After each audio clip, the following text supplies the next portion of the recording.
তোমাদের সিরিয়াস হইতে হবে। সিরিয়াস ব্যাপারটা কেমন? সিরিয়াসের কথা যখন আসলো, আসলে তোমাদের আমি একটা গল্প শোনাই।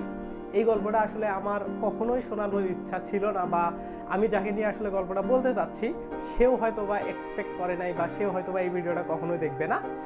তো তার থেকে আমি অনেক দূরে থাকি এখন। তো গল্পটা কীরকম, যে আমি যখন আমার অ্যাডমিশন লাইফের গল্প। তো আমি যখন অ্যাডমিশন টেস্ট প্রিপারেশন শুরু করলাম, তো তোমরা সবাই জানো যে একটু পরে অ্যাডমিশন টেস্ট, যারা আমার আগের ভিডিওগুলো দেখছো, আমি একটু পরে অ্যাডমিশন টেস্টটা শুরু করছিলাম। তো আমার কয়েকজন বন্ধু ছিল, বা আমার আশেপাশে অনেকজন বন্ধু ছিল, আমরা সবাই মিলে একসাথে থাকতাম এবং একসাথে প্রিপারেশন নিতাম। তো আমি দেখলাম আমার কয়েকটা বন্ধু খুব ভালো পড়াশোনা করে, খুব বলতে অনেক বেশি পড়াশোনা করে। ওই বন্ধুগুলোর মধ্যে আমার একজন বন্ধু ছিল, ওর নামটা আমি বলবো না, তো ধরো ওর নাম এক্স, আমার এক্স বন্ধু। আমি যে জায়গায় থাকি, আমার রুম থেকে 2 রুম সাইডে ও থাকে। মানে ধরো এটা আমার একটা রুম, এই পাশে আর একটা রুম, তারপরের রুমটাতে সে থাকে। তো এই দিকে যে বন্ধু বান্ধবগুলো থাকে, এগুলো অ্যাডমিশন টাইমে গিয়ে আমার বন্ধু বান্ধব হয়েছে। এ যে আমার বন্ধু, আমার হচ্ছে কলেজ লাইফের বন্ধু। তার মানে কি, একে কিন্তু আমি অনেক আগে থেকে চিনি। তো আগে থেকে বলতে আমরা এইচএসসি লাইফ থেকে একসাথেই থাকি। ধরতে গেলে আমার কলেজের একটা বেস্ট ফ্রেন্ড, আসলে বেস্ট ফ্রেন্ড বলতে বেস্ট ফ্রেন্ডের থেকে অনেক বেশি, আমরা সবসময় একসাথে ছিলাম। তো ওর ব্যাপারটা কেমন দেখো, ও অ্যাকচুয়ালি খুব ভালো স্টুডেন্ট না, বাট আমিও যে খুব ভালো স্টুডেন্ট তাও না, বাট মিডিয়াম ক্যাটাগরি থেকে ও প্রচুর পড়াশোনা করতো, প্রচুর। এই সিরিয়াসের গল্প শোনানোর জন্য এই গল্পটা আমার করা লাগতেছে। সিরিয়াস ব্যাপারটা আসলে কেমন, তো সে মনে করো একদম প্রচুর পড়াশোনা করতে এইচএসসি লেভেল থেকে। এইচএসসিতে আমরা সরকারি কলেজ থেকে পরীক্ষা দিয়েছিলাম, তো যার কারণে আমরা 19 সালে কিন্তু পরীক্ষা দিয়েছিলাম। আমাদের 100 মার্কসের একদম ফুল পরীক্ষা হয়েছিল, A to Z আমাদের ফুল সিলেবাস ছিল। তো আমরা যখন পরীক্ষা দিলাম, তো রেজাল্টটাও একটু খারাপ হয়েছে। এই রেজাল্ট খারাপ হওয়ার পর থেকে সে অ্যাডমিশন প্রিপারেশন শুরু করছে।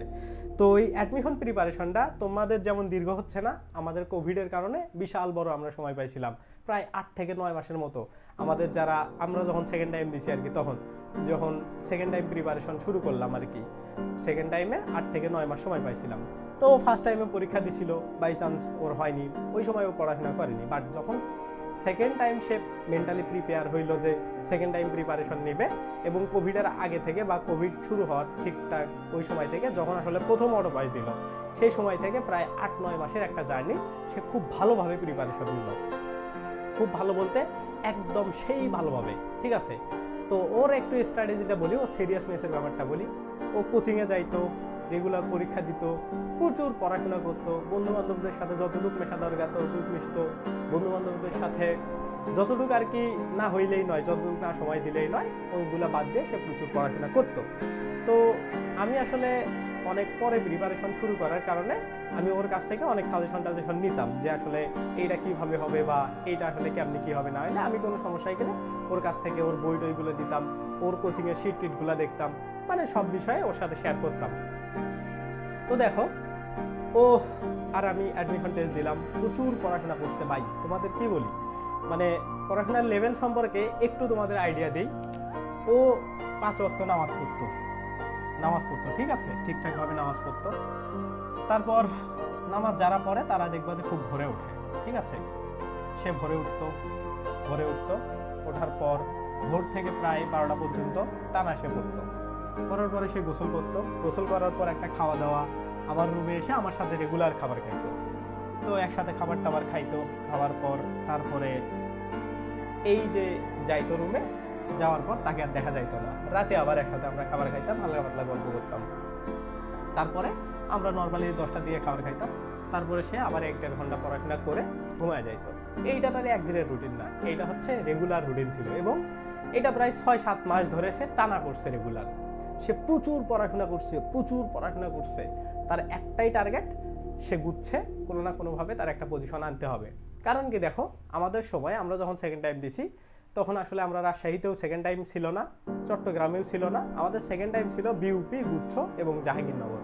বিউপি এবং জাহাঙ্গীরনগরে বিউপির পরীক্ষা আগেই হয়ে যাওয়ার কারণে বিউপিতে আসলে প্রবলেমগুলো হয়, বা বিউপিতে অনেক চাপ থাকে, যার কারণে আসলে সবাই পরীক্ষা দিতে চায় না, বা সবাই চান্সও পায় না। জাহাঙ্গীরনগরেও সেম অবস্থা, চান্স পাওয়া সো টাফ।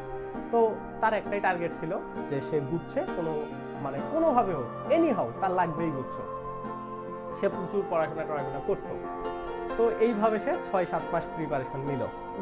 এখন লাস্ট মোমেন্টে গিয়ে সে বুঝছে পরীক্ষা দিবে। আসলে যখন আর কি পরীক্ষার সময়টা আসলো, আমি আমার পরীক্ষা দেওয়ার জন্য হাজী দানেশে চলে গেলাম। আমার হাজী দানেশে পরীক্ষা হয়েছিল, আমরা থাকতাম রংপুরে।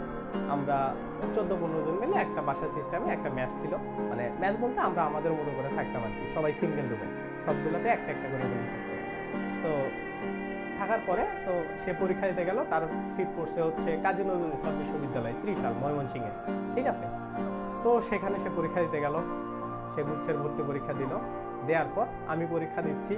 আমি আসলে যখন পরীক্ষা দিতে গেছি, আমার সত্যি কথা বলতে আমি ওর সাথে কখনো শেয়ার করি নাই, আমার ওর কথা বারবার মনে হচ্ছিল যে আমি চান্স পাবো কিনা জানি না, বাট ও যদি চান্স না পায় আমার খুব খারাপ লাগবে। কারণ ওর আমি দেখতাম ও প্রচুর হার্ডওয়ার্ক করছে, প্রচুর, মানে কি বলি তোমাদের, চরম লেভেলের। তো যাই হোক, আমি পরীক্ষা দিলাম, আমার পরীক্ষা মোটামুটি ভালো হয়েছে আমি জানি।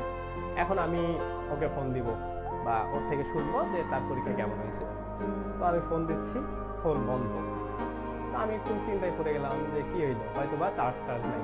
তারপরে আমি আর ফোনটা দিইনি, আমি সুন্দর মতো রংপুরে চলে আসলাম। তারপরে ও মনে হয় একদিন পর আসলো।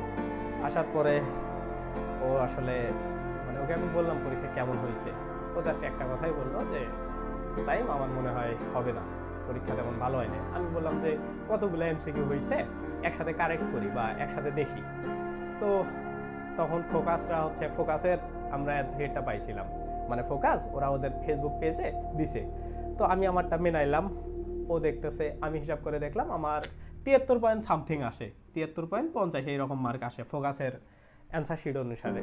লাস্ট পর্যন্ত আমি 69 পাইছিলাম। যাই হোক, তো ওকে বললাম যে তোমারগুলো কি হবে, ও বলতেছে আমাকে একটু দাও।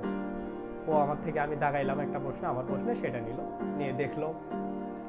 দেখার পরে কি হইলো, সে আর কোনো কথা বললো না, সে ওর রুমে চলে গেল কোনো কথা না বলে। আমি বুঝলাম যে ব্যাপারটা আসলে খুব খারাপ হয়েছে। তো তারপরে আসলে আলটিমেটলি ওর চান্স হয় নাই। তো এই গল্পটা তোমাদের শোনানোর একটাই কারণ হচ্ছে যে সিরিয়াস ব্যাপারটা আসলে এত ইজি না, এবং অ্যাডমিশন টেস্টে চান্স পাওয়াটাও আসলে এতটা ইজি না, মানে যতটা ইজি ভাবা হয়। তোমরা একটা নর্মাল সেন্সে চিন্তা করো যে এতগুলা স্টুডেন্ট পরীক্ষা দেয়, এত হাজার হাজার স্টুডেন্ট পরীক্ষা দেয়, ওইগুলা থেকে জাস্ট তোমরা গুডই কয়জন, ধরো 80,000 স্টুডেন্ট যদি বি ইউনিটে পরীক্ষা দেয়, 8,000 স্টুডেন্ট ঠিকঠাক মন মতো চান্স পাও, ঠিক আছে। তো এই হচ্ছে পুরো আসলে স্টোরি। এত বড় স্টোরি আসলে আমি কখনো গল্প তোমাদের বলি না, বাট এই যে তোমাদের সিরিয়াসনেসের ব্যাপারটা, বা একটা বিশাল সময়ে যেন তোমরা সিরিয়াস না হয়ে আসলে অ্যাডমিশন টেস্টটাকে ইজিভাবে না নাও, এই জন্যই আসলে এই গল্পটা বলা, ঠিক আছে। তো যাই হোক, আমার বন্ধু যাকে নিয়ে আসলে কথাটা বললাম, সে যদি এই ভিডিওটা দেখে থাকো, ডোন্ট মাইন্ড। আমি জানি সে কখনোই মাইন্ড করবে না, কারণ ওর সাথে এখনও আমার প্রায় রেগুলার কথাবার্তা হয়। আমি যখন রংপুরে যাই তার সাথে অবভিয়াসলি দেখা আমি করবই। আমার খুব ভালো বন্ধু, সারা জীবন থাকবে। Thank you. আসলে তাকে নিয়ে কি বলবো আর, সে এখন জব প্রিপারেশন নিচ্ছে। আমি এতটুকু গ্যারান্টি দিতে পারি যে সে সাকসেস হবে ইনশাল্লাহ। তোমরা আমার বন্ধুর জন্য অবভিয়াসলি দোয়া করবা, আমিও তার জন্য অলওয়েজ দোয়া করি এবং তার কাছ থেকেও আমি অলওয়েজ দোয়া চাই। তো যাই হোক, সবাই সুস্থ থাকবা, ভালো থাকবা, আল্লাহ হাফেজ, টেক কেয়ার।